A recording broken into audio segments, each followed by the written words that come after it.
आर्यन खान वो नाम जिसकी गिरफ्तारी से पहले गोदी मीडिया को पहले से पता था और गोदी मीडिया आर्यन खान की गिरफ्तारी से पहले जो खबरें प्रसारित कर रहा था वो खबरें थी कि बड़े फिल्म स्टार का बेटा जो है वो ड्रग्स मामले में गिरफ्तार होने जा रहा है और उस क्रिकेटर की और उस स्टार की अपनी एक क्रिकेट टीम भी है, क्योंकि इन्हें यह मालूम था कि अगर गलती से आर्यन खान का नाम नहीं निकला तो शाहरुख खान जो है गोदी मीडिया की बखिया उधेड़ करके रख देगा।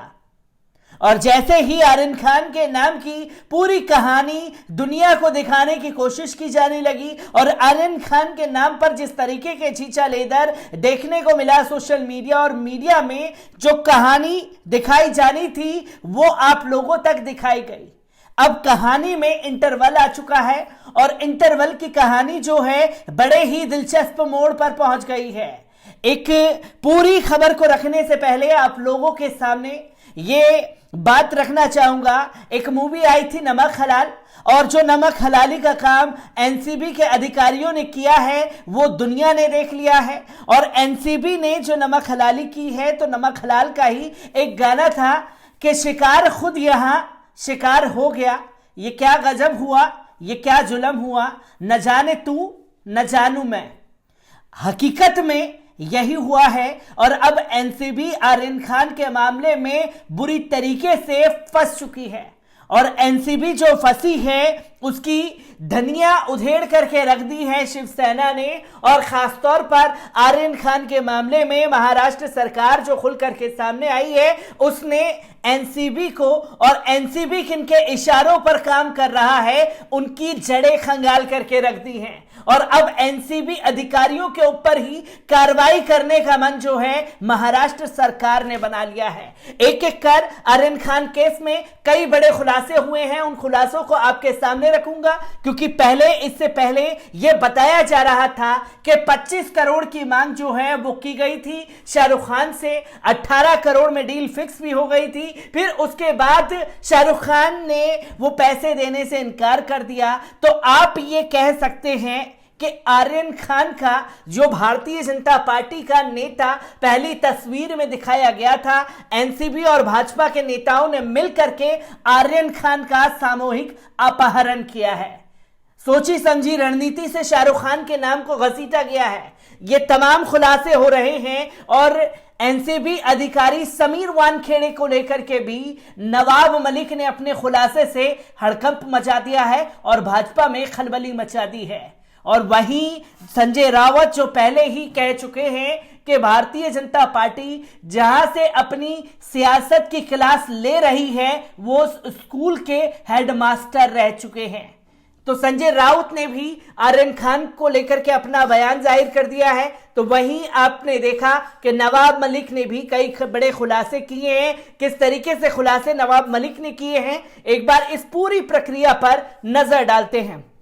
आपको बता दें कि एनसीबी ने बीजेपी नेता के साथ मिलकर के आर्यन खान का अपहरण किया है, ऐसा अब सोशल मीडिया पर लोग लिख रहे हैं। आपको बता दें कि शाहरुख खान के बेटे आर्यन खान के पास से किसी भी तरह के नशे का सामान नहीं मिला, उन्होंने नशा नहीं किया था, मगर उन्हें गिरफ्तार किया गया। वो इस वक्त जेल में हैं। आर्यन खान मामले में पहले दिन ही ये साबित हो गया था कि ये मामला बड़ी साजिश है और इसमें बहुत सारे लोग शामिल हैं। बता दें कि आर्यन खान की गिरफ्तारी के समय बीजेपी का एक राष्ट्रीय स्तर का नेता एनसीबी अधिकारी की भूमिका अदा कर रहा था। अब खुलासा हुआ है कि आर्यन खान की गिरफ्तारी अवैध वसूली के लिए की गई है। मतलब यह है कि आर्यन खान का एनसीबी ने भाजपा नेता के साथ मिलकर के अपहरण किया है। 25 करोड़ मांगना है, 18 करोड़ में फाइनल करना है, जिसमें 8 करोड़ समीर वानखेड़े को जाएगा और 10 करोड़ किसमें बटेगा इसका भी खुलासा होगा।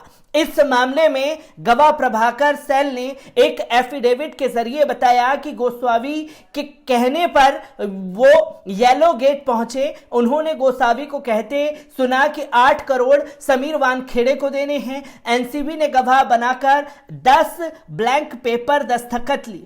पैसों से भरे बैग का भी जिक्र किया। सुना है अदालत पुलिस की कहानी पर यकीन नहीं करती, मगर शायद नाम में खान ना जुड़ा होता तो तब ये यकीन कर लेती।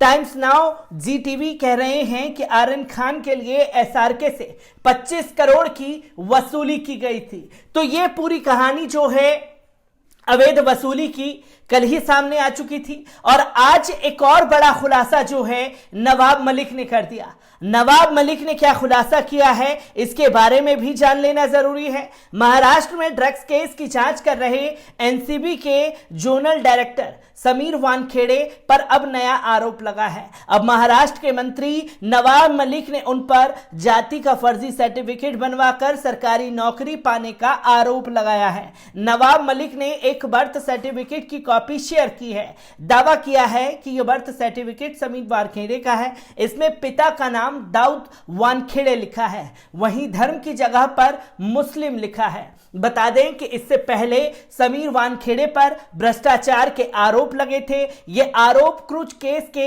एक स्वतंत्र गवाह ने भी लगाए थे। किरण गोसावी के बॉडीगार्ड रहे प्रभाकर सेल ने ये आरोप लगाए थे। दावा किया गया था कि शाहरुख खान के बेटे को छोड़ने के लिए 25 करोड़ की डील पर बात हो रही थी, और आखिर में 18 करोड़ में डील फाइनल हो गई, जिसमें से 8 करोड़ समीर वानखेड़े को जाना था। आरोप लगने के बाद केंद्रीय मंत्री रामदास अठावले ने वानखेड़े का समर्थन किया था। अठावले ने समीर वानखेड़े पर लगाए गए महाराष्ट्र के मंत्री नवाब मलिक के आरोपों को आधारहीन और शरारतपूर्ण करार दिया था, और कहा कि एक ऐसे दलित अधिकारी को निशाना बनाना सही नहीं है जो अच्छा काम कर रहा है। अब अठावले किसकी गोद में खेल रहे हैं ये भी दुनिया जानती है कि कैसे कैसे पा करके उन्हें मंत्री पद तो दे दिया गया है, पर जो अपने ही दलित समुदाय के मुद्दों को लोगों के सामने नहीं रख पाते, उनके मुद्दों को नहीं उठा पाते, तो आज समीर वानखेड़े का नाम जब सामने आया तो सुगबुगाहट भारतीय जनता पार्टी में दलित कार्ड खेलने की उड़ गई, क्योंकि नवाब मलिक ने यह खुलासा कर दिया है। नवाब मलिक ने खुल करके ये लिखा कि बर्थ सर्टिफिकेट की फोटो को ट्वीट करते हुए लिखा कि समीर वानखेड़े का यहां से शुरू हुआ फर्जीवाड़ा। एक अन्य तस्वीर भी शेयर की जिसके साथ लिखा पहचान कौन। एनसीबी की तरफ से समीर वानखेड़े पर अन्य आरोप भी लगाए गए हैं। एक कार्यकर्ता का दावा है कि समीर ने पहले किसी डॉक्टर आयशा से शादी की थी। जो फोटो शेयर की जा रही है वे समीर के कथित निकाह की बताई जा रही है। बता दें कि फिलहाल मराठी एक्ट्रेस क्रांति रेडकर समीर की पत्नी है। तो वहीं आपको बता दें कि संजय राउत ने भी अपने खुलासे से हड़कंप मचा दिया है।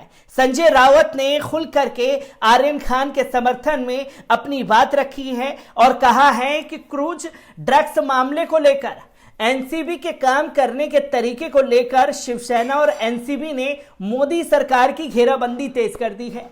संजय राउत ने एक बार फिर सरकार का घेराव करते हुए कहा कि देशभक्ति के नाम पर आजकल जबरन वसूली का काम हो रहा है। उन्होंने कहा कि सैम डिसूजा मुंबई और देश के सबसे बड़ा मनी लॉन्ड्रिंग खिलाड़ी है। यह एक बड़ा खेल है जो अभी शुरू हुआ है। जो तथ्य सामने आए हैं वे चौंकाने वाले हैं। देशभक्ति के बहाने जबरन वसूली कर रहे कुछ लोग फर्जी केस करार दे रहे हैं। वहीं दूसरी तरफ एनसीबी के नवाब मलिक ने इस दस्तावेज शेयर करते हुए उनका दावा है कि सर्टिफिकेट समीर वानखेड़े का है। यहां उनके पिता का नाम दाऊद वानखेड़े लिखा हुआ है, साथ ही धर्म वाले कॉलम में मुस्लिम लिखा हुआ है। नवाब मलिक के अनुसार समीर वानखेड़े फर्जी सर्टिफिकेट के जरिए सरकारी नौकरी हासिल करते थे। बताते चले कि इससे पहले भी समीर वानखेड़े पर कई गंभीर आरोप लगे हैं। तो वहीं फर्जी सर्टिफिकेट के मामले में समीर वानखेड़े के ऊपर गंभीर आरोप लगे हैं।